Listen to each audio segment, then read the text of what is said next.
London, 1938. The clouds hung low over Croydon Aerodrome, and the world seemed smaller than ever, a world where even the skies could not keep out a secret. Flight 47 to Zurich was set to depart on schedule. 6 passengers, 1 stewardess, 2 engines, a simple journey of 600 miles across the Channel and the Alps. Among the travelers were 2 familiar names: Hercule Poirot, the meticulous Belgian detective, and Miss Jane Marple, the quiet observer of human frailty. Neither expected that before the plane landed, one seat would be empty and one soul unaccounted for. The passengers boarded in polite silence. The widow in black, the colonel with his cough, the banker with his papers, the secretary clutching her briefcase, and a quiet man in seat 3B who spoke to no one. When the engines roared to life, so did something far more dangerous. A plan so precise it could only have been written in advance.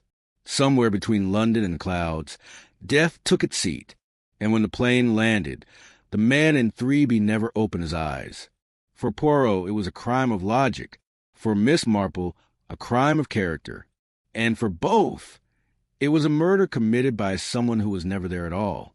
Before we begin, subscribe to Whispering Ages for more mysteries that live between reason and deceit.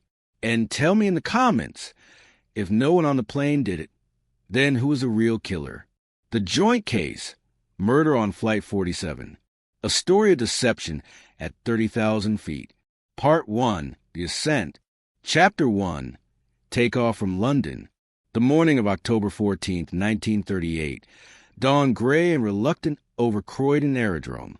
A fine mist clung to the tarmac, softening the edges of the silver aircraft that stood waiting, its twin engines gleaming like polished steel under the diffuse autumn light. The Calypso, as she was christened by Imperial Airways, was a marvel of modern engineering. Sleek, purposeful, and equipped with every amenity that first-class aviation could provide in an era when fly was still considered a daring adventure reserved for the privileged few. Hercule Poirot stood on the boarding stairs, his perfectly waxed mustache catching the damp air.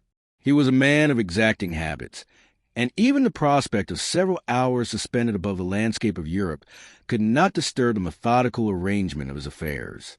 He carried a slim leather suitcase in one hand and a cane in the other, though he required neither for locomotion. The cane was purely for gesture, the weight of it somehow affirming his sense of order and propriety. Behind him, moving with considerably less fanfare, was Miss Jane Marple. She was a woman of 73 years, dressed in a sensible traveling suit of dull gray, her knitting bag held firmly in one hand. She ascended the stairs with the careful deliberation of one accustomed to the quirks of human architecture, her sharp blue eyes already cataloging the scene before her with the precision of a lifetime spent observing village life, and all its attendant complexities. Neither knew the other. Fate, in its peculiar way, had arranged their seating in the same cabin, and neither possessed the sort of temperament that would resist such an arrangement. Poirot was traveling to Zurich, where he had been invited to deliver a lecture on the psychology of criminal behavior, a subject on which he considered himself uniquely qualified to speak. Miss Marple, meanwhile, was journeying to a small village outside Geneva to visit her nephew Raymond and his wife, who had taken positions at a theological seminary. Her sister-in-law had sent an urgent letter suggesting that her presence during the autumn term would be most welcomed. The cabin of the Calypso was a study in elegant compression, 12 seats arranged in 2 rows of 6, upholstered in cream leather, separated from the cockpit by a narrow corridor. Beyond that lay the galley where the stewardess, a young woman named Elise Dubois, had already begun her preparations. The stewardess's compartment was no larger than a walk-in cupboard, yet Miss Dubois had somehow managed to arrange a small kitchen apparatus, a refrigerated compartment, and a modest selection of provisions for the flight ahead. Breakfast would be served once they reached cruising altitude. Tea or coffee, with pastries and preserves, all presented with a sort of casual grace that made wealth look effortless. The 6 other passengers filed aboard in particular order dictated by social convention and nervous temperament. First came Colonel Geoffrey Hargreaves, a retired military man of approximately 65 years, with the bearing of someone accustomed to giving orders and the permanent scowl of someone disappointed that fewer people were obeying them these days. He carried a leather satchel under one arm and moved with a soldier's precision, taking the window seat in the second row with the air of claiming territory. Behind him came Mrs. Venetia Harcourt, a widow in her early 50s, dressed in elegant morning black with a single strand of pearls at her throat. Her movements were fluid, practiced, the movements of a woman who had spent her entire life navigating social situations with consummate skill. She wore a small black hat adorned with a veil that fell just short of her eyes, and her gloved fingers gripped a handbag of supple leather. She chose a seat in the middle section, settling herself with the kind of careful arrangement that suggested she was accustomed to making herself comfortable anywhere in the world. The third passenger was Otto Klein, a Swiss banker of approximately 50 years, with silver-streaked hair and a sort of unremarkable appearance that is somehow its own form of distinction. His suit was perfectly tailored but aggressively neutral in color, charcoal gray, precisely the shade to make him invisible in any crowd of businessmen. He carried the Financial Times and a leather portfolio, and he settled into a seat with the mechanical precision of a man for whom routine and order were not merely preferences, but essential components of his being. Next came Dorothy Crane, the secretary, or so she introduced herself when asked by Elise Dubois. She was a young woman of perhaps 28 years, with a sort of anxious energy that suggested she had only recently escaped from beneath someone's thumb and was still getting accustomed to the unfamiliar sensation of independence. She clutched a briefcase to her chest as though it might contain either her salvation or her doom, and her eyes darted nervously from face to face as she took her seat. There was something about her demeanor that suggested she was more accustomed to being looked over than looked at. Lionel Dacre, the art dealer, was perhaps the most notable of the remaining passengers, not because of anything inherent to his character, but because he seemed determined to make himself noticed. He was a man of 40 or so, impeccably dressed in a suit of fine weave that had clearly cost more than most people's annual salary. His hair was styled with an almost theatrical precision, and his smile contained a particular brightness of someone accustomed to selling beautiful things to people with substantial funds. Lionel Dacre, the art dealer, was perhaps the most notable of the remaining passengers, not because of anything inherent to his character, but because he seemed determined to make himself noticed. He was a man of 40 or so, impeccably dressed in a suit of fine weave that had clearly cost more than most people's annual salary. His hair was styled with an almost theatrical precision, and his smile contained a particular brightness of someone accustomed to selling beautiful things to people with substantial funds. He moved through the cabin with the air of someone who believed that charm could be applied like a coating, making everything it touched more palatable. Finally came the man in seat 3B, Henry Latham, as his ticket indicated, or so everyone assumed. He was an unremarkable Englishman of approximately 50 years, with gray hair, a gray suit, and the sort of quiet demeanor that made him almost immediately forgettable. He had boarded last, carrying a single newspaper and a leather portfolio not dissimilar to Otto Klein's.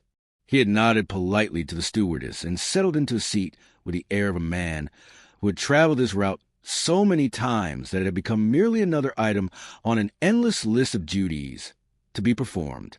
Poirot observed all of this with the particular attention of a man whose profession had trained him to catalog human behavior with scientific precision. He noted the colonel's irritable grunt as he settled into his seat. He observed Mrs. Harcourt's composed expression, which seemed to mask something, though precisely what he could not yet determine. He registered Otto Klein's peculiar lack of reaction to his surroundings, as though the banker had somehow mentally departed the aircraft before it had even begun to move. He watched Dorothy Crane's nervous fingers work at the clasps of her briefcase. He catalogued Lionel Dacre's artificial brightness, which seemed designed to conceal something less palatable beneath. And he noted, with particular interest, the way that Henry Latham had chosen a seat far from the center of attention, as though deliberately attempting to render himself invisible. Miss Marple, meanwhile, had taken a window seat and was already extracting her knitting from its bag, a complicated Ferrall pattern that would require her complete attention. And yet, Poirot noticed her eyes never stopped moving.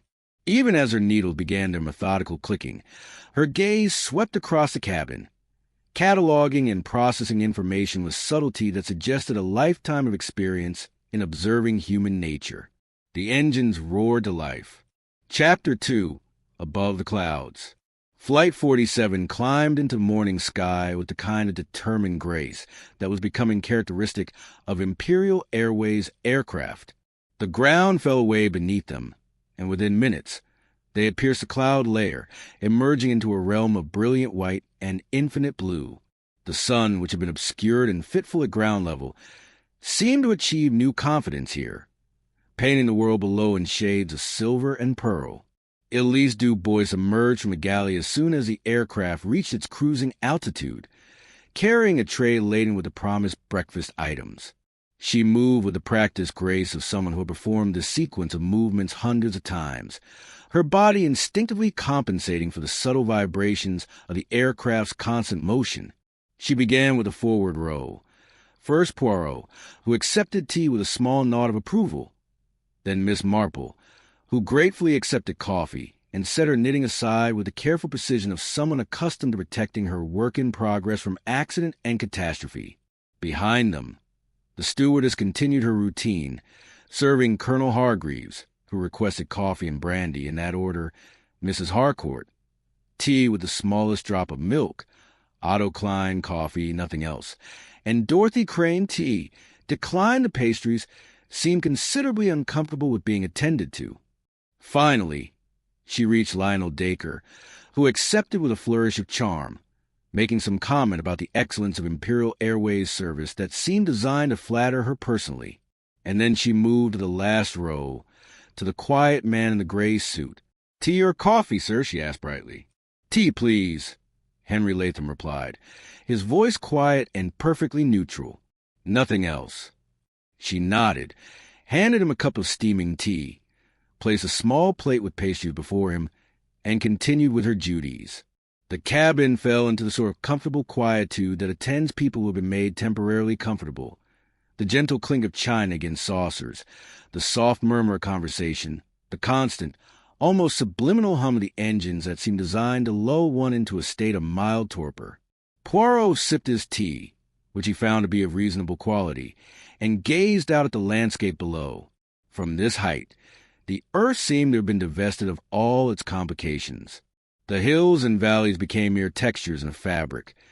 The towns and villages became dots of minimal consequence. The roads and railways became threads connecting points of insignificance. There was something oddly comforting about it. The sense that one's personal dramas and concerns were somehow diminished by the vast indifference of geography. Miss Marple had resumed her knitting with renewed concentration, her needles moving in a rhythm that required no conscious thought, allowing her mind to drift into that peculiar state of meditative observation that comes naturally to those who have spent a lifetime engaged in handwork. She found herself watching Mrs. Harcourt, noting the way the widow's calm composure seemed almost deliberately maintained, as though it required active effort to preserve such equanimity. She observed Colonel Hargreaves, who was reading a newspaper with such aggressive concentration that it seemed he was attempting to punish the newspaper for some personal offense. She noted the way Otto Klein had opened his financial publication and was examining it with the kind of minute attention that suggested he was not actually reading at all. Dorothy Crane had opened her briefcase at her feet, only slightly, a gap of perhaps 2 inches, and was peering into it as though reassuring herself that its contents remained exactly where she had left them. There was something almost pathological about the gesture, repeated every few minutes like a nervous habit. Meanwhile, Lionel Dacre had struck up a conversation with the colonel about fox hunting, a topic that seemed designed to appeal to the older man's sense of tradition and expertise, and it was working. The colonel's scowl had softened somewhat as he discussed the finer points of chase and pursuit. Approximately 30 minutes into the flight, Miss Du Bois collected the breakfast items. She moved back to the cabin with practiced efficiency, placing each empty cup and plate on her tray with a small soft clink of porcelain. As she approached the rear of the cabin, preparing to collect the tray from Henry Latham, she paused. The man was tilted against a window, his head resting at an angle that seemed more comfortable in sleep than any sleeping position had a right to be. His tea sat untouched on his tray. The liquid had cooled to a murky brown, and a faint, almost imperceptible scent rose from it, something vaguely chemical beneath the normal tannins of brewed tea. "Sir," Elise Dubois said, her voice initially cheerful, then faltering slightly. "Sir, shall I collect your tray?" Henry Latham did not move. She reached out tentatively and touched his shoulder, a light pressure meant to rouse him without causing offense. His body remained entirely still, and the strange angle of his head did not adjust in any way. "Sir," she said again, and now there was a note of uncertainty in her voice. She pressed her fingers to his neck, searching for a pulse that should have been there and was not. She straightened up very slowly. For a moment, she stood entirely motionless, as though the aircraft itself had somehow become more insubstantial around her. Then she turned and began walking toward the cockpit, her movements no longer the casual glide of a trained stewardess, but something stiffer, more deliberate, as though she was moving through water. It was Poirot who first registered something amiss, though he could not immediately account for the source of his awareness. There was no scream, no dramatic collapse, no sudden commotion. Yet something in the texture of the cabin had changed, as subtly as the change in air pressure when a door opens to another room. He turned in his seat with the careful precision of a man whose instincts had proven reliable across 3 decades of professional life. He saw Elise Dubois passing through the corridor toward the cockpit. He saw the way her movements were not quite normal. And he saw, from his vantage point several rows forward, the figure of Henry Latham motionless in the rear of the cabin. What happened next occurred with the peculiar urgency that attends an emergency at altitude. The aircraft seemed to shudder slightly, though this may have been entirely psychological, a response to sudden awareness rather than any actual change in the aircraft's motion. Captain James Whitmore emerged from the cockpit, his face already compressed into lines of concern. He approached the rear passenger, checked Latham's pulse with the efficient movement of a man who had received some medical training, and then his face seemed to age by several years in the space of a moment. "Everyone remain in your seats, please," he said, his voice deliberately calm and controlled. "We've had a slight medical emergency. We're going to divert to Lyon, where we can arrange for medical assistance. There's nothing to be concerned about. The aircraft is functioning perfectly normally. We'll simply be landing earlier than scheduled." But there was something in his tone, something in the careful way he had phrased the announcement, that suggested he was being considerably less than truthful about the severity of the situation. Miss Marple, who had lived through enough medical emergencies in her village life to recognize the symptoms of sudden death, exchanged a brief glance with Poirot, the Belgian detective, who had witnessed enough suspicious demises to know the particular stillness that attends homicide, nodded very slightly in acknowledgment. Poirot stood with the deliberate care of a man in an aircraft, balancing against the seats as he made his way toward the rear of the cabin. Captain Whitmore made as if to stop him, but something in Poirot's bearing, the absolute certainty of a man accustomed to being obeyed, seemed to forestall any objection. "Monsieur," Poirot said, his voice carrying that particular accent that somehow made even English sound like it was being performed. "I am Hercule Poirot. In my profession, I have encountered such situations before. Perhaps I might be of some assistance?" Captain Whitmore, whose day had just become considerably more complicated than anticipated, found himself in the position of having to accept help from a passenger he had never met. He explained, as they stood together over Henry Latham's still form, that the man appeared to have died very suddenly. No indication of struggle, no sign of cardiac distress before the moment of cessation. "The cup," Poirot said, pointing with one elegant finger at the untouched tea. "There is a scent. Do you notice it? Almonds. Faint, yes, but distinct." Whitmore bent closer, his nostrils flaring slightly. Then his face seemed to harden. "Cyanide," he whispered. "Dear God, he's been poisoned." And so, in the space of less than a minute, Imperial Airways Flight 47 transformed from a vehicle of routine transport into something far more sinister, a locked room in the sky, suspended between earth and heaven, carrying within it the terrible machinery of murder. Part 2. The investigation begins. Chapter 3. The locked room. Captain Whitmore made a decision with the swift certainty of a man trained for crisis. He radioed ahead to Lyon and explained, in terms that were technically accurate but dramatically understated, that they would require medical personnel upon landing and that French authorities should be notified. He did not specify the precise nature of the emergency. That particular conversation could be conducted once the aircraft was safely on the ground. In the meantime, he continued on course while maintaining his altitude, using the time to create as much distance as possible between Flight 47 and the location where the poisoning might have occurred. It was Poirot who, in the peculiar authority of his manner, took command of the cabin itself. He stood in the center aisle and made a series of announcements with the kind of quiet confidence that made argument seem somehow irrelevant. "We are," he said, "in a locked room of the skies. No one may board this aircraft from without. No one may leave it. The murderer, if there is one, must be among us. Therefore, no one will move from their seat without my express permission.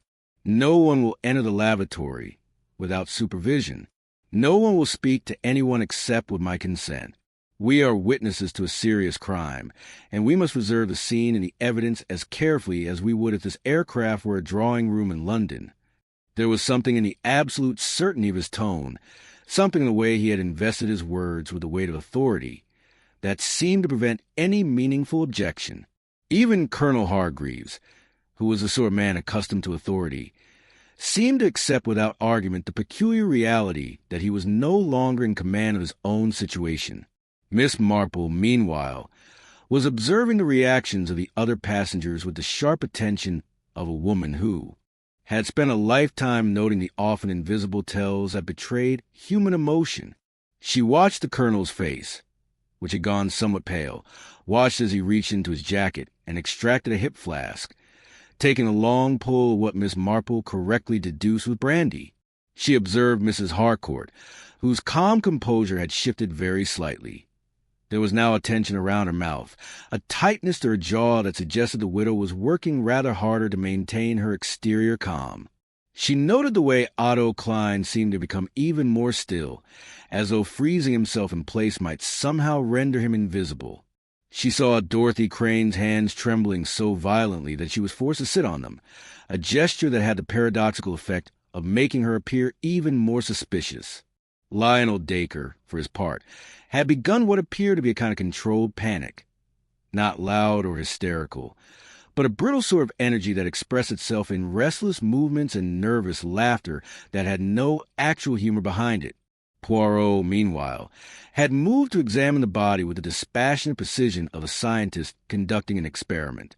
He leaned over Henry Latham, noting the faint discoloration around the lips, the slight contraction of the pupils, the way the body seemed to have achieved a kind of rigidity that suggested the death had not been particularly recent. The poison, he estimated, had likely done its work during the breakfast service or shortly thereafter. Cyanide, he murmured to himself, but administered with a certain deliberation. This was not a crime of passion. This was something planned, something arranged in advance. He turned to Miss Du Bois, who was standing near the galley with her hands pressed against her mouth. "Mademoiselle, the tea, where did it come from? Tell me exactly, step by step." Elise Du Bois swallowed hard and began her narrative in a voice that was barely above a whisper. "The tea had been brewed from a large pot in the galley," she explained.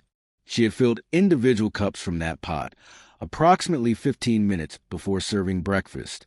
Each cup had been placed on a saucer with a napkin, and then she had carried them out to each passenger, starting from the front of the cabin and working backward. The tea was served in the order dictated by seating arrangement. Poirot, then Miss Marple, then the Colonel, then Mrs. Harcourt, then Otto Klein, then Dorothy Crane, then Lionel Dacre. Henry Latham's tea had been served last. "And the napkin?" Poirot asked, gesturing at the cloth beneath Latham's cup. "Where did it come from?" Miss Du Bois frowned, a tiny line forming between her eyebrows as she concentrated. "From the stack in the galley, of course," she said. We have them printed with the Imperial Airways crest." But she stopped, her eyes widening very slightly. "That is not the Imperial Airways crest," she whispered. Poirot leaned closer, examining the napkin with his magnifying glass, a tool he apparently never traveled without. The emblem was indeed different, ornate, elegant, and distinctly marked with the words Savoy Hotel. "Interesting," Poirot murmured. "The napkin is not from the airline, but it is familiar, yes? Someone used a napkin from the Savoy Hotel. A napkin, one would think, that would normally be found only in that establishment, or in the luggage of someone who had recently stayed there." He turned back to Elise. "Mademoiselle, are you absolutely certain this napkin was in your stock? Could someone have substituted it at the last moment?" She thought very carefully before responding. I suppose it's possible. When I was preparing the trays this morning, I was interrupted several times. Passengers asking questions. The captain wanted to speak with me about passenger accommodations. It's conceivable that someone could have switched the napkins while I was occupied. Then, Poirot said, the poison was not in the cup. It was in the napkin itself. Or rather, it was on the napkin, arranged in some way that would cause the poison to be released when the hot tea came into contact with it. Ingenious. Impersonal. The murderer did not even need to be present when the poison was administered. He folded his hands and stood in thought for a long moment, his eyes moving from face to face, cataloging reactions, considering possibilities. Miss Marple noticed that even while he seemed to be lost in his own meditations, his gaze would occasionally flick toward specific passengers, Colonel Hargreaves, for instance, whose flash suggested a man accustomed to using alcohol as both comfort and solution, or Otto Klein, whose absolute stillness suggested not peace, but rather the focused concentration of someone working through a complex calculation. Chapter 4. The Interviews. When the aircraft landed in Lyon, it was met by an official motorcade. French police, medical personnel, and various administrative functionaries who had been hastily assembled to deal with this unexpected disruption to what should have been a routine flight. Captain Whitmore and his co-pilot cooperated fully with French authorities, providing documentation and accounting for the aircraft's movements throughout the flight. A makeshift headquarters was established in a hangar at the aerodrome. It was here that Poirot and Miss Marple found themselves granted a peculiar sort of authority. The French police, while not eager to defer to a Belgian detective and a retired English woman, found themselves somewhat at a loss regarding how to proceed. The body had indeed been poisoned. The autopsy confirmed cyanide, with traces of the poison found on the napkin, which had apparently contained some form of chemical compound that, when heated by tea, released the toxin in gaseous form that Latham had inhaled with his first sip. The fact that the poison had been delivered via a napkin that did not belong to the airline suggested a level of premeditation and planning that pushed the case beyond the realm of simple crime of passion. Someone had known in advance that Henry Latham would be on this flight. Someone had known his seat assignment. Someone had arranged for a poisoned napkin to find its way into the stewardess's supplies before departure. It was Poirot who requested permission to conduct private interviews with each of the passengers, a request that was granted, perhaps more readily than it should have been, due to the peculiar charm and authority with which he made the request. Miss Marple, having the advantage of being 73 years old and possessing the kind of harmless appearance that made many people forget she was actually in the room observing them, was allowed to sit in on these interviews. She had appropriated her knitting again, which seemed to put even the more nervous passengers at ease. There was something about her steady, meditative work that suggested she was too occupied to be actively judging them. The first passenger interviewed was Colonel Geoffrey Hargreaves. He arrived at the interview table in the hangar with all the bearing of a man preparing for military inspection, sitting rigidly upright in his chair and gripping the edges of the table with callous fingers. He insisted from the outset that he knew nothing whatsoever about the dead man, had never spoken to him before the flight, and could not possibly have administered any poison. "I'm a military man," he said sharply, addressing the statement to Poirot as though the detective had personally accused him of subterfuge. "I have a code of honor. I don't go around murdering people on aircraft." That's not how a gentleman behaves. Poirot regarded him with an expression of benign interest. Monsieur Colonel, I do not suggest that you murdered anyone. I merely wish to understand your movements during the breakfast service. Did you observe anything unusual? The colonel seemed somewhat mollified by this gentle approach. He explained that he had been reading the newspaper throughout the breakfast service, that he had not paid particular attention to the other passengers, and that he had certainly not noticed anything suspicious about the napkins or the tea service. Though, he added, somewhat grudgingly, I did see something odd when I was boarding. One of the other passengers, can't remember which one, seemed to be switching seat assignments with someone else just before we took off. There was a conversation with one of the stewards. Seemed like some private arrangement, but I didn't think much of it at the time. Miss Marple glanced up from her knitting. Do you remember which two passengers were involved in this exchange? She asked gently. The colonel frowned, concentrating. I think it was the art dealer chap, the talkative one, and perhaps the secretary? Or the widow. It happened rather quickly. Didn't want to be obvious about it, you understand. They were being rather circumspect. This was, Poirot noted to himself, the first indication that the seating arrangements might not have been as fixed as they initially appeared. If passengers could exchange seats at the last moment, then the question of precisely who was meant to receive the poisoned napkin became considerably more complicated. The second interview was with Mrs. Venetia Harcourt, the widow. She arrived at the table with a grace that seemed entirely undiminished by the events of the morning. She settled into her chair with a small adjustment of her skirts and folded her hands with the practiced composure of a woman accustomed to maintaining her dignity under difficult circumstances. Her voice, when she spoke, was cultured and calm, with no trace of the anxiety that seemed to have infected the other passengers. She explained that she was traveling to Geneva to settle the final details of her late husband's estate. She had been married for 35 years. Her husband had passed away approximately 6 months previous, and while she had devoted considerable time to the management of his financial affairs, she believed those details were now largely in order. The trip to Switzerland was merely a formality to ensure that all outstanding matters with Swiss banks and solicitors were concluded. Poirot asked if she had known the deceased passenger, Henry Latham.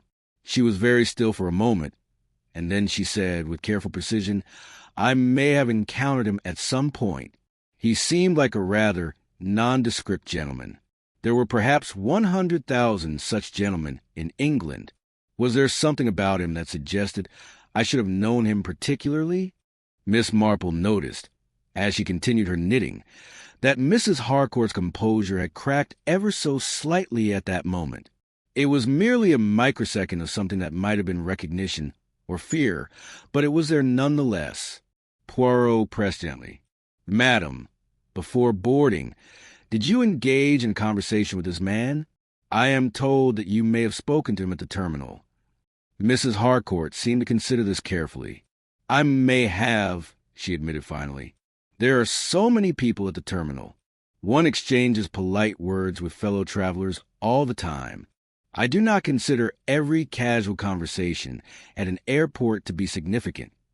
But something in her manner suggested that she was, in fact, considering this particular conversation to be quite significant indeed.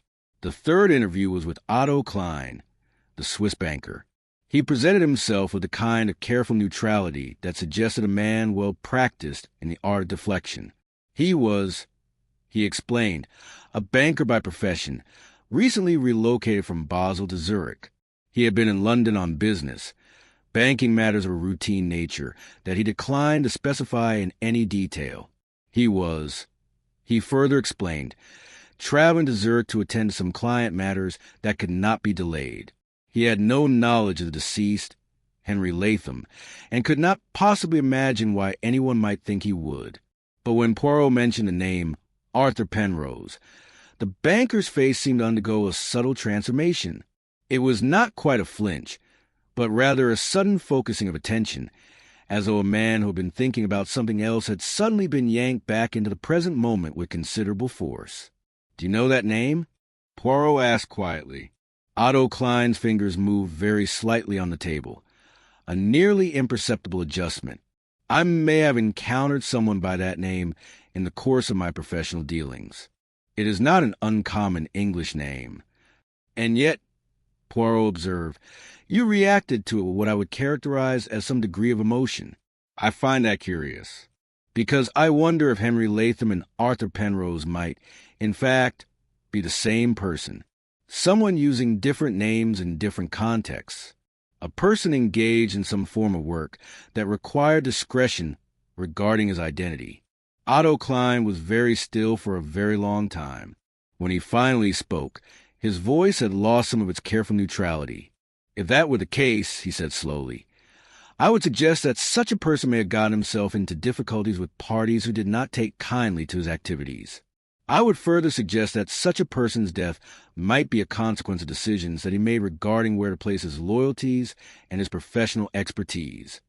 It was not, strictly speaking, a confession, but it was, Miss Marple noted as she continued her steady knitting, the closest thing to one that they had heard so far.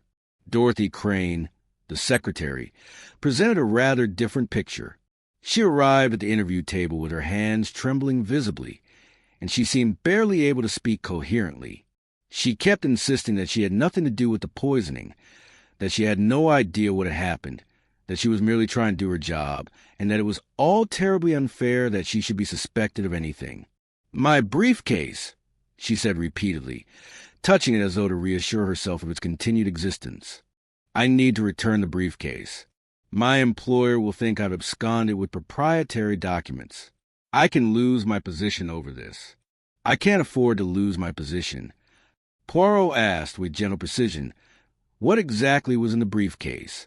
Banking documents, she said. Client records, investment portfolios, confidential materials. I'm not supposed to discuss them with anyone. My employer was very specific about that. Miss Marple exchanged a glance with Poirot. Could we perhaps examine the briefcase? The old woman asked in the most innocent of voices, just to verify that the documents remain intact. Dorothy Crane seemed reluctant, but ultimately complied. She opened the briefcase with a small silver key and carefully withdrew a series of documents. As Poirot examined them with his magnifying glass, his eyes narrowed with sudden interest. There, among the banking records and investment portfolios, were several handwritten notes in a hand that clearly matched samples provided from Henry Latham's effects. The notes appeared to be some sort of coded list of transactions, financial movements, and transfers of funds between various international accounts. These, Poirot said quietly, are not ordinary banking documents, are they? These are records of money laundering. International schemes designed to conceal the true origin and destination of significant sums of money. Dorothy Crane had begun to weep. I didn't know, she said. I swear I didn't know what they were. My supervisor gave me the briefcase and told me to carry it to the office in Zurich. He said they were routine client documents. I didn't look at them. I never look at them. I'm just supposed to carry them and deliver them, and collect my salary and try not to make trouble. And your supervisor, Poirot asked, would you give us his name? His name is Mr. Geoffrey Hargreaves, she said. No, wait, that's not right. That's the colonel's name. My supervisor is named. It's hard to remember. He calls himself James Patterson, but I think that might not be his real name. Everyone in the office has multiple business cards with different names on them. I think it's some kind of banking practice, but it makes no sense to me. The final interview was with Lionel Dacre, the art dealer. He arrived with a kind of forced cheerfulness that fooled no one, and his words came out in a rapid stream that seemed designed to overwhelm any serious questioning through sheer volume of speech. He explained that he was an art dealer by profession, that he had been in Paris on business of an entirely legitimate nature, that he had merely been traveling to Zurich for pleasure and to attend some business meetings. But when Poirot produced a photograph, apparently obtained from Captain Whitmore or the French police, showing Henry Latham in conversation with what appeared to be a known art smuggler, Lionel Dacre's facade of cheerfulness crumbled very rapidly indeed. All right, he said, his voice suddenly dropping to a whisper. All right. I knew him. I knew him as Arthur Penrose. We had a business arrangement several years ago involving the acquisition and sale of certain artworks that were, perhaps, not entirely covered by proper documentation. Import and export licenses, you understand. But the arrangement failed. There was a dispute. Money went missing. We were both blamed. I decided it was best if we were no longer associated with each other. Poirot studied him carefully. And yet you did not reveal his presence on this flight? You did not inform the authorities that you knew him? I was afraid, Lionel Dacre said bluntly. I was afraid that if I admitted to knowing him, I would be implicated in his death. I thought perhaps it would be better to remain silent, to pretend ignorance, to allow this to be solved without my involvement. It was, Miss Marple reflected as she continued her knitting, a remarkably human response. The instinct of self-preservation overriding the impulse toward truthfulness. And yet it was precisely the sort of silence that murderers relied upon, this universal human tendency to avoid complications. Chapter 5. The threads begin to knit. By the time the initial interviews were concluded, the autumn sun was beginning its descent toward the western horizon, casting long shadows across the aerodrome. The hangar had taken on an increasingly claustrophobic atmosphere, as though the continued presence of mystery and suspicion had somehow compacted the air itself into something denser and more oppressive than normal. Poirot and Miss Marple retreated to a small office that had been made available for their use, and for the first time since boarding Flight 47, they engaged in open conversation. Miss Marple set aside her knitting, a small act that seemed to signal the transition from observation into analysis, and regarded the detective with an expression of thoughtful attention. "Well," she said, "we have discovered that the victim was not who he claimed to be, that he was engaged in some form of investigative work, likely on behalf of the British government, that he was traveling to Switzerland to expose what appears to be an international money laundering scheme, that Otto Klein, the banker, knows more than he is saying about Arthur Penrose, and that Dorothy Crane, the secretary, was unknowingly transporting documents that outlined the very scheme the victim was investigating." Poirot nodded. "A coherent summary, madam, but it does not yet answer the crucial question, who administered the poison? Because it could not have been anyone on the aircraft, could it? Miss Du Bois is certain that she prepared the breakfast trays herself, that she did not leave them unattended for any substantial period of time." "Someone replaced the napkin," Miss Marple said, "between the time Miss Du Bois prepared the trays and the time she served them. That much seems clear." "Indeed. But who? And how?" "The galley is secured. Miss Du Bois would have noticed anyone entering it." Miss Marple retrieved her knitting and resumed her work, the needles clicking in a rhythm that seemed to focus her thoughts. "The colonel mentioned that 2 passengers exchanged seats before takeoff. I wonder if that detail is significant. What if the poisoned napkin was meant for a different seat assignment? What if Henry Latham was not the intended target at all?" Poirot's eyes widened very slightly. "Continue, madam." "Suppose," Miss Marple said, "that someone on this aircraft arranged with an accomplice at the airport to poison the napkin intended for a different passenger. Suppose that passenger, whoever was meant to be, arranged with Dorothy Crane or someone else to switch seats in the last moments before departure.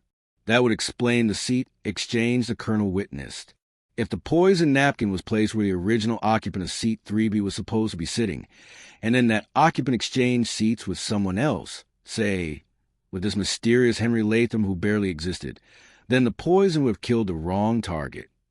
Poirot stood and began to pace, his movements sharp and precise. "It is a theory of considerable ingenuity, madam, but it does not necessarily follow. It is equally possible that Henry Latham himself was the intended target all along, that someone knew he would be on this aircraft, knew his seat assignment, and arranged for him to be eliminated precisely as he was eliminated." "But who?" Miss Marple asked. "Of all the people on this aircraft, who had sufficient motive to arrange for his death? The colonel, who knew him vaguely and disagreed with him about his politics. Mrs. Harcourt, whose late husband might have been implicated in the financial schemes that Latham was investigating. Otto Klein, who is clearly involved in the money laundering, Lionel Dacre, who lost money in an art smuggling deal years ago. Or, Poirot added quietly, someone who was not on the aircraft at all. Someone who arranged the entire affair from the ground, knowing precisely how to engineer the perfect murder. One that required no one to commit a visible act of violence. He walked to the small window of the office and gazed out the Lion Aerodrome, where Flight 47 sat silent and still, no longer a vehicle of commerce, but rather a stage on which a terrible drama had already been played out. "The poisoned napkin," he murmured. How did it come to be in Miss Du Bois's possession? She claimed she did not place it there. If we believe her, and I am inclined to do so, then someone else must have substituted it for the proper napkin while she was occupied with other tasks. But the galley is secured. The napkins are kept in a designated location. How would someone gain access? Unless, Miss Marple said thoughtfully, they had help from someone with authorized access. Miss Du Bois herself, for instance, or perhaps one of the pilots or ground crew. Poirot turned back from the window. We must determine who exactly had access to the aircraft and its supplies during the boarding procedure. We must interview the ground crew, the stewards, the mechanics. We must discover whether anyone saw anything unusual during the preparation of this particular flight. But even as he spoke, Poirot seemed to sense that the answer they were seeking might be considerably more subtle and more complex than simple observance of who entered and exited the aircraft. The perfect murder, he reflected, was often perfect precisely because it appeared to be something other than murder at all. It was a staging, an arrangement of circumstances designed to create the maximum confusion regarding means, motive, and opportunity. Part 3. The Revelation. Chapter 6. The Unraveling.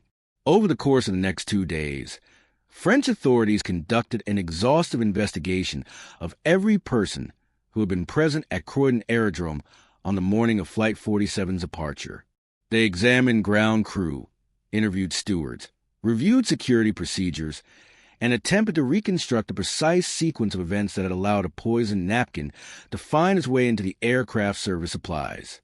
It was a mechanic named Pierre Leclerc who, during questioning, provided the crucial detail. He recalled that on the morning in question, shortly before Flight 47 was due to depart, he had been approached by a man he did not recognize. The man had presented credentials identifying him as an Imperial Airways inspector, and he had claimed the need to perform a final safety check of the aircraft's galley equipment. Leclerc, seeing the credentials and feeling no reason to question the man's authority, had granted him access to the aircraft through the maintenance bay. The alleged inspector had been inside the aircraft for approximately 15 minutes. When questioned, Miss Du Bois was asked if she had observed any unauthorized person in the galley during her preparations. She responded that she had indeed noticed a man in a uniform similar to that of the maintenance staff, but she had assumed he was performing some routine inspection and had not thought to question his presence. The credentials a man had presented to Leclerc were later confirmed to be forgeries. Masterfully done, but forgeries nonetheless. Someone had arranged for a false identity document, for a carefully planned access to the aircraft, and for the substitution of a poisoned napkin for the legitimate one. It was precisely the sort of operation that required resources, planning, and connections to various networks of criminality and corruption. Scotland Yard, informed of the situation, conducted their own investigation and discovered something remarkable. There was no record of a Henry Latham ever having booked passage on Flight 47. The ticket had been purchased at the counter on the morning of departure, paid for in cash, and registered under the false name. Furthermore, the false identity documents that Latham had been carrying, carefully crafted credentials identifying him as an art dealer named Richard Harrison, were remarkably sophisticated and had clearly cost a significant sum of money to produce. This meant that whoever was responsible for the murder had gone to considerable lengths not merely to kill their target, but to obscure his identity, to arrange for false documentation, and to ensure that the murder would appear to be a sudden, inexplicable tragedy rather than a calculated assassination.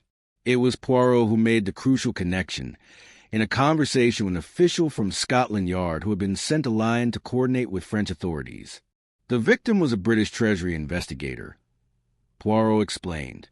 He was traveling to Switzerland to expose an international money laundering scheme. His investigation implicated certain parties, individuals, and institutions in financial crimes of considerable magnitude. But here is what is interesting. His investigation was not secret. It was known to a small circle of people within British government and financial circles.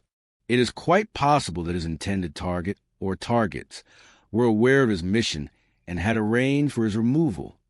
"You're suggesting," the Scotland Yard official said carefully, "that the British government might have engineered his death? That seems rather far-fetched." "Not the government," Poirot replied, "but someone within the government.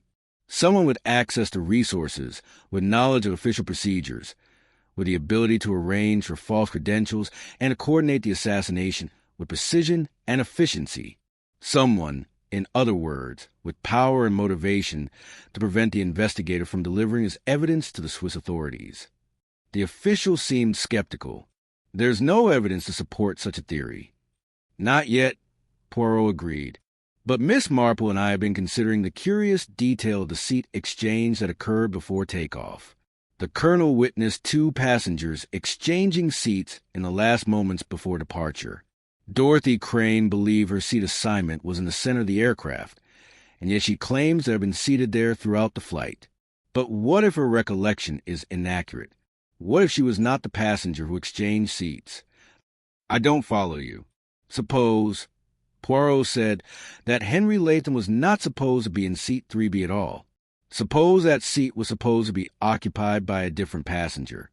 Suppose that just before departure, that passenger exchanged seats with Latham, perhaps arranged it beforehand, perhaps bribed the steward, perhaps simply explained to Latham that the seat had an advantage or a disadvantage that made the exchange desirable.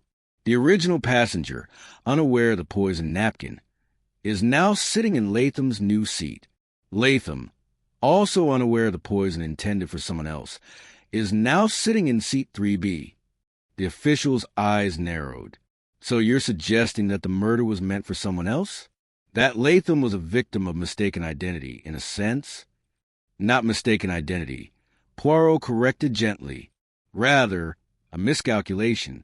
Someone arranged for a specific napkin to be placed in a specific seat, intended for a specific passenger. But the passenger arrangements changed in the last moments before departure.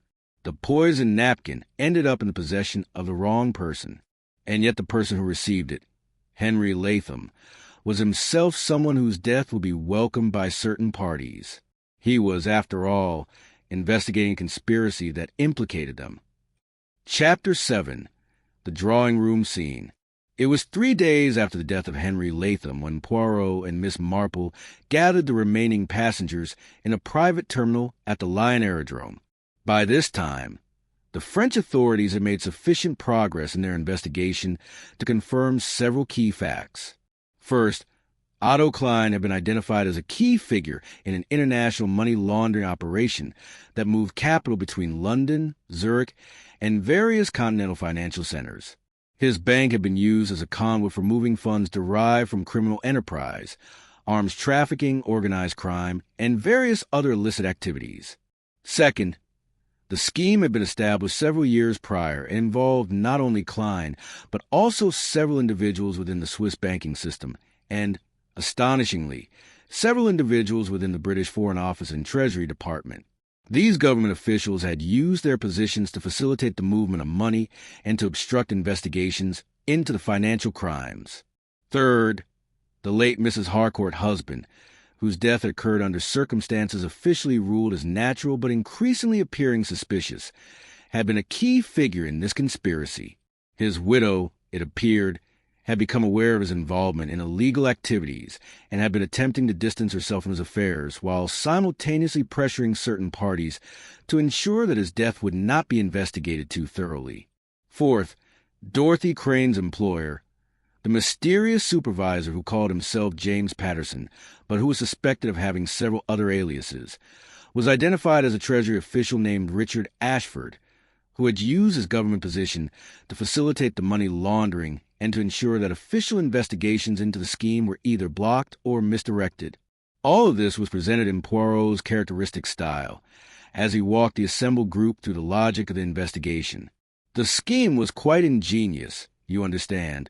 Money derived from criminal sources was moved into legitimate banking channels, mixed with legal transactions, and then distributed across multiple countries through networks of banks and financial institutions.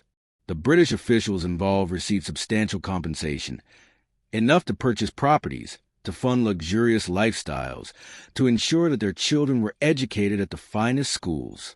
They believed they were committing the perfect crime, one that involved no violence, that left no obvious victims, that operated entirely within the realm of financial abstraction. He paused, allowing his gaze to move from face to face. But all perfect crimes have imperfections, he continued. And this one's imperfection was Henry Latham, or Arthur Penrose, or Richard Harrison. The precise name matters less than the fact that he was an incorruptible investigator who had somehow evaded being brought into conspiracy himself. He uncovered the scheme through meticulous work over several years. He documented the financial flows. He identified the participants. And he arranged to deliver his evidence to the Swiss authorities, where it would be placed beyond the reach of British officials who might attempt to suppress or manipulate it. But someone, Miss Marple added quietly, having risen to stand beside Poirot in what had become a familiar positioning, wanted to prevent that from happening. Someone wanted to ensure that Henry Latham never reached Switzerland. Someone wanted to eliminate the evidence of his investigation. Poirot turned to Otto Klein. You, monsieur, were contacted by your associates in the British government.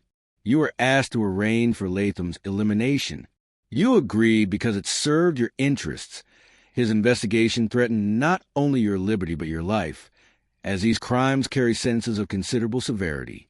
You used your banking connections to arrange for a false credentials packet to be prepared.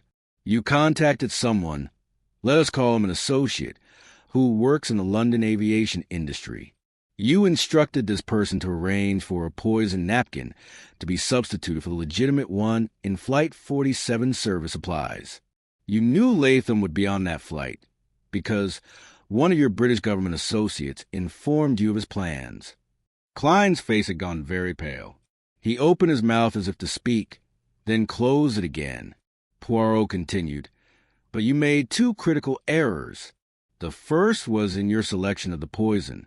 You chose cyanide, an effective choice, yes, but one that leaves a distinctive scent of almonds. You were confident in this choice because you are a banker, accustomed to dealing with abstract numbers and financial instruments, not with chemistry or toxicology. You did not stop to consider that anyone investigating the crime would recognize the scent. The second error, Miss Marple said, was in your assumption regarding the seat assignments. You knew which seat Latham had been assigned, Seat 3B, but you did not account for the fact that seat assignments can change at the last moment. Passengers can exchange seats for various reasons. To sit with friends, to avoid unpleasant neighbors, to take advantage of better views or fewer vibrations. Your accomplice at the airport could not have anticipated that such an exchange might occur. Neither could you. Someone on this aircraft, Poirot said, turning his attention to the widow, was the intended target. The seat was exchanged in the last moments before departure. The poisoned napkin, intended for one passenger, was instead placed in service for another. Henry Latham received a napkin that was not meant for him and died as a result. Mrs. Harcourt seemed to grow even more rigid. If such a thing were possible, her composure, would have been so carefully maintained throughout the investigation, seemed to be fracturing from within. You knew your late husband was involved in the money laundering scheme. Poirot continued, addressing the widow directly. You were attempting to divorce yourself from his affairs, to distance yourself from his criminal associates, to live quietly on the legitimate portion of your inheritance. But they could not allow that. You knew too much. You had been present at various discussions. You possessed access to certain documents and information that could potentially expose the entire conspiracy. Therefore, arrangements were made to eliminate you as well as Latham. "The poison napkin," Miss Marple said softly, "was intended for Mrs. Harcourt. She was to die on this aircraft, her death appearing to be natural causes. A sudden heart attack, perhaps, or some other medical emergency.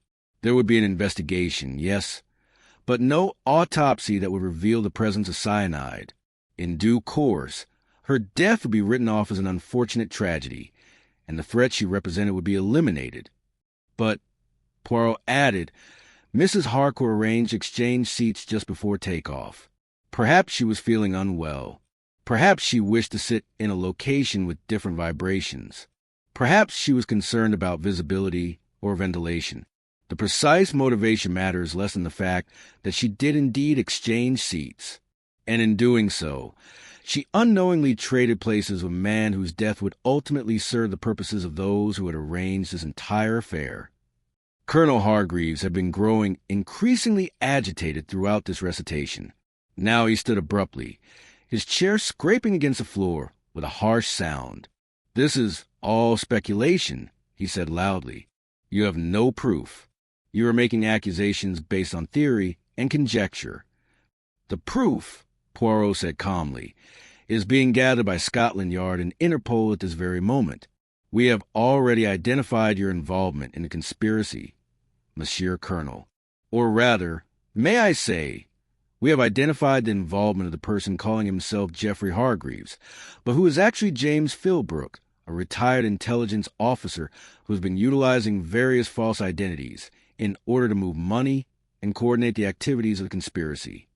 The man's face went absolutely white. He reached into his jacket, a movement that caused a French police officer standing near the entrance to step forward with sudden alertness, and withdrew a pistol. But before he could take any action whatsoever, Miss Marple, with a calm that suggested a lifetime of experience in dealing with difficult situations, brought her knitting needle down with precisely calculated force upon the radial nerve in his wrist. The pistol fell to the floor, and the man collapsed to his knees, gasping in pain. Within seconds, he was subdued and restrained by the French police. Chapter 8. The Aftermath. The investigation that followed revealed the full scope of the conspiracy. Over the course of the next several months, Scotland Yard and Interpol methodically dismantled the money laundering operation. Otto Klein was arrested in Switzerland and extradited to Britain to face charges of conspiracy, money laundering, and conspiracy to commit murder. The man calling himself Geoffrey Hargreaves / James Philbrook was charged with the same crimes, as well as with attempted murder and conspiracy to commit murder regarding both Henry Latham and Mrs. Venetia Harcourt. Several British government officials, including the mysterious Richard Ashford, were arrested and prosecuted. The scandal that followed made international headlines and resulted in a significant overhaul of financial oversight procedures in both Britain and Switzerland. New regulations were implemented to prevent the use of banking systems for money laundering purposes.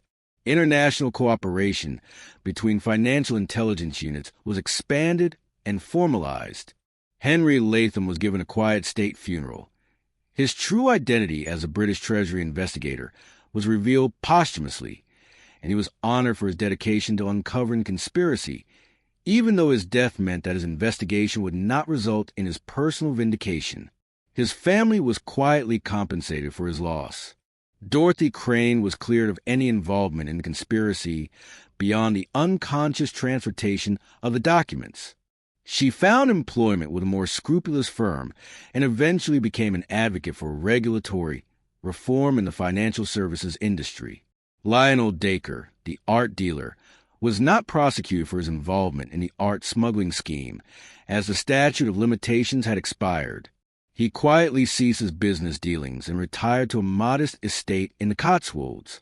Mrs. Venetia Harcourt, having narrowly escaped assassination, used her late husband's legitimate wealth to establish a charity dedicated to supporting the families of individuals who had been adversely affected by financial crimes. She lived another 30 years, and by all accounts, achieved a measure of peace that had eluded her during her marriage. Epilogue: The Sky Remembers. It was nearly a month after the initial investigation concluded that Poirot and Miss Marple found themselves once again aboard an aircraft, a later flight of Imperial Airways, bound from London to Paris. The aircraft itself was not Flight 47, but a sister ship, and the experience of traveling through the sky seemed only to bring to both of them a renewed sense of the strange, almost surreal quality of events that unfolded at 30,000 feet. As the aircraft climbed to cruising altitude, Poirot gazed out the vast expanse of sky and cloud, his mind returning to the peculiar nature of the crime he had just concluded. "It is curious, is it not, madam?" he said to Miss Marple, who was, as usual, engaged in her knitting. "Murder in the sky, a crime committed in the most sterile of environments, where all that connects us to the earth is mere distance and the fragile machinery of human engineering." Miss Marple did not look up from her work. "I have found, Mr. Poirot, that human nature remains remarkably consistent regardless of altitude. People commit crimes in drawing rooms in Surrey in precisely the same manner as they commit them in aircraft suspended above the landscape. The location changes, but the motivations, greed, fear, the desire to preserve one's comfort or one's liberty, these remain eternal. A profoundly sensible observation, madam. And yet there is something uniquely terrible about a murder committed in such circumstances. Would you not say? A victim cannot escape. A murderer cannot flee. We are all trapped together in this tiny vessel, suspended between earth and sky, with no recourse but to face one another and acknowledge the crimes that have been committed."